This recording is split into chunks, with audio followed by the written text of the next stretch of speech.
Sa music pa lang, or sa style ng pagkanta, malaki ng difference eh. Kasi before, ano lang, normal kanta, walang birit, walang, very, chill lang yung music ko before.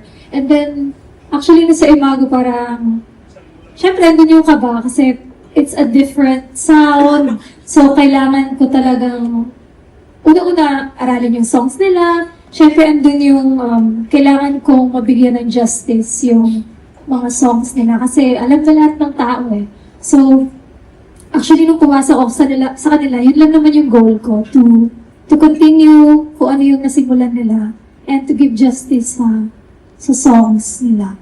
We saw a lot naman of headroom for Korea to grow. We saw what she could do, even if she didn't feel it at the beginning.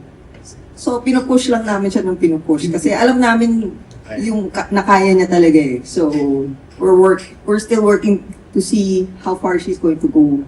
And that's going to be with us. It's a lot more fun.